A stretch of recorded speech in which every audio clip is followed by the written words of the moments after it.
సమస్తానికి ఆధారమైన యేసయ్యా, కృపతో నన్ను జ్ఞాపకం చేసుకోవయ్యా. సమస్తానికి ఆధారమైన యేసయ్యా,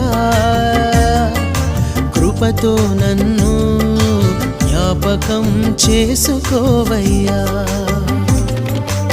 ఏ దారిలో వెళ్ళాలో తెలియక ఆగిపోయానయ్యా, మార్గము చూపించి కరుణతో నడిపించు యేసయ్యా.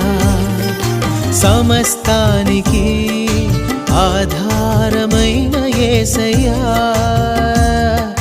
కృపతో నన్ను